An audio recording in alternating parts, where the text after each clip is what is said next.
नमस्कार दोस्तों, कैसे हो। तो आज अपन इस वीडियो के अंदर जानेंगे लोन्स अगेंस्ट प्रॉपर्टी के ऊपर लोन लेना इतना इजी क्यों कहा जाता है। तो आज अपन सिंपल लैंग्वेज के अंदर इस वीडियो के अंदर समझेंगे स्टेप बाय स्टेप इसका प्रोसेस क्या है, इसके बेनिफिट क्या है, डॉक्यूमेंटेशन क्या है और लोन्स अगेंस्ट प्रॉपर्टी के ऊपर लोन लेने के रिस्क क्या है। तो दोस्तों बने रहिए वीडियो के अंदर एंड तक, स्टेप बाय स्टेप अपन समझते हैं कंप्लीट प्रोसेस। तो दोस्तों पहला पॉइंट अपना आता है लोन्स अगेंस्ट प्रॉपर्टी होता क्या है। बहुत सारे लोग जानते नहीं है लोन्स अगेंस्ट प्रॉपर्टी होता क्या है। तो दोस्तों लोन्स अगेंस्ट प्रॉपर्टी एक सिक्योर लोन होता है जिसमें आप अपनी एक रेजिडेंशियल प्रॉपर्टी, कॉमर्शियल प्रॉपर्टी या फिर अपनी इंडस्ट्रियल प्रॉपर्टी किसी बैंक या फिर एनबीएफसी के अंडर में आप गिरवी रखते हो और वहां पे वो आपको फंडिंग प्रोवाइड करते हैं। कितना फंडिंग देते हैं? जितना आपकी प्रॉपर्टी का मार्केट वैल्यू रहेगा उसका 50% से लेके 85% तक का आपको फंडिंग प्रोवाइड करते हैं। जैसे फॉर एग्जाम्पल के तौर पर समझते हैं, आपने अपनी रेजिडेंशियल प्रॉपर्टी होम को आपने गिरवी रखा, उसका मार्केट वैल्यू 50 लाख रुपया है, तो बैंक वाला वहां पे आपको 25 लाख से लेकर 40 लाख तक का फंडिंग आपको प्रोवाइड करेगा। डिपेंड करता है आपकी फाइनेंशियल स्टेबल क्या है। तो ये हो गया अपना लोन्स अगेंस्ट प्रॉपर्टी। दूसरा पॉइंट दोस्तों समझते हैं लोन्स अगेंस्ट प्रॉपर्टी पे लोन लेना इतना इजी क्यों है, बैंक वाला क्यों इतना इजीली अपन को फंडिंग प्रोवाइड कर देता है। तो इसमें कुछ पॉइंट है जो आपको इजीली फंडिंग मिल जाता है और कुछ बेनिफिट भी आपको मिलते हैं। तो दोस्तों पहला पॉइंट ये होता है बैंक वाले के लिए इतना इजी इसलिए होता है क्योंकि बैंक वालों के लिए वहां पे लो रिस्क रहता है। मतलब बैंक वालों को कोई रिस्क नहीं रहता क्योंकि वहां पे आपका प्रॉपर्टी उनके पास गिरवी रखा हुआ।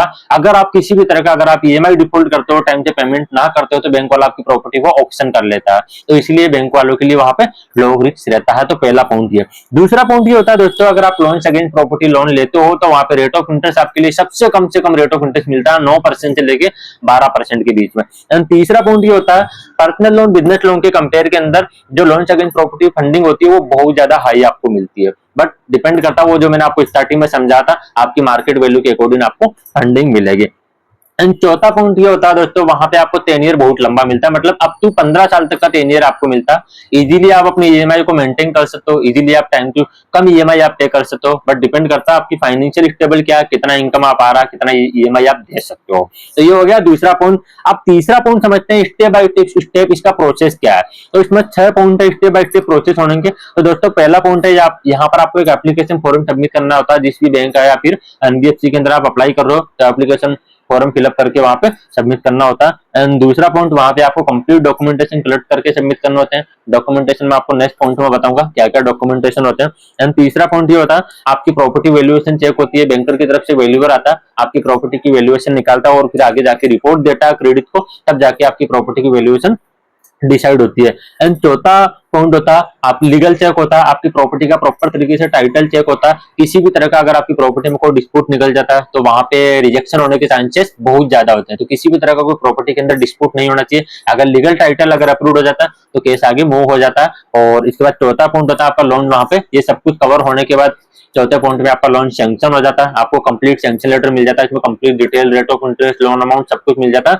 एंड लास्ट छठा पॉइंट है सैंक्शन लेटर देखने के बाद आप एग्री होते हो, फाइनल कर देते हो कि हाँ मेरे को डील डन है। इसके बाद आपका साइन एग्रीमेंट होता है। साइन एग्रीमेंट होने के बाद बैंक वाला, एनबीएफसी वाला आपको जो पैसा होता है, जो अमाउंट होता है वो आपके अकाउंट के अंदर क्रेडिट कर देता है। तो ये होता है स्टेप बाय स्टेप प्रोसेस। तो ये हो गया अपना तीसरा पॉइंट। एंड चौथा पॉइंट होता है डॉक्यूमेंटेशन रिक्वायरमेंट क्या होती है। तो डॉक्यूमेंटेशन में लास्ट 3 डॉक्यूमेंटेशन रिक्वायरमेंट है दोस्तों।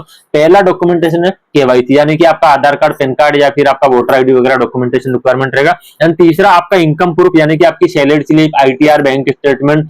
डिपेंड करता है आप काम क्या कर रहे हो, आप सैलराइड हो या फिर आप सेल्फ एम्प्लॉयड हो, तो इसके अकॉर्डिंग आपकी इनकम प्रूफ आपकी चाहिए होगी।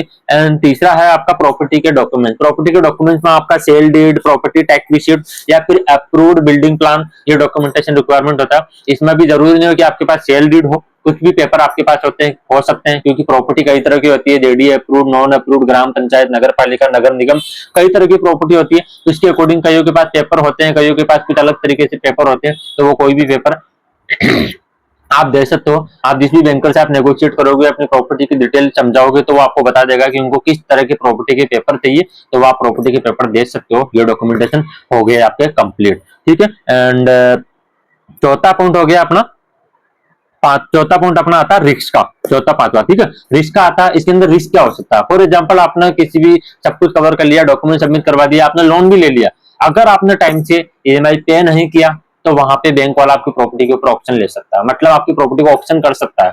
समझ में आ रहा है आपको? मतलब पैसा उतना ही लो जितनी आपकी हैसियत है, जितना आप अपना ईएमआई टाइम टू टाइम पे कर सकते हो। अगर हैसियत से ज्यादा अगर आपने पैसा लिया तो बैंक वाला अपना पैसा रिकवर करने के लिए आपकी प्रॉपर्टी को सेल आउट करके अपना पैसा रिकवर कर सकता है। तो वहां पे थोड़ा अलर्ट रह के काम कीजिए, ठंडे माइंड से काम कीजिए, और पैसा उतना ही लो जितनी आपकी हैसियत है। तो यहाँ पे ये इतना सा रिस्क हो सकता है। तो होप दोस्तों ये वीडियो आपको पसंद आया होगा, तो वीडियो ज्यादा से ज्यादा अपने दोस्तों तक शेयर कीजिए, और अब तक आपने प्यार देने के लिए वीडियो को लाइक नहीं किया तो लाइक कीजिए। और ऐसे ही फाइनेंशियल टिप रिलेटेड वीडियो अगर आप चाहते हो और, तो नीचे दी गई रेड बटन को दबा के सब्सक्राइब कीजिए। अगर अब तक सब्सक्राइब ना किया तो बेल आइकन को प्रेस कीजिए, ताकि ऐसे ही वीडियो टाइम टू टाइम आप तक पहुंच सके। बाकी मिलते हैं नेक्स्ट वीडियो के अंदर, और नेक्स्ट टॉपिक आपको कैसा चाहिए कमेंट बॉक्स के अंदर मेंशन करके बताइए। और ये वीडियो कैसा लगा, अगर इस वीडियो को लेकर कोई क्वेश्चन है, कोई सवाल है, तो वो भी आप कमेंट बॉक्स के अंदर मेंशन कर सकते हो। होप मैं आपको उस सवाल का जवाब दूंगा पॉजिटिवली। बाकी मिलते हैं नेक्स्ट वीडियो के अंदर।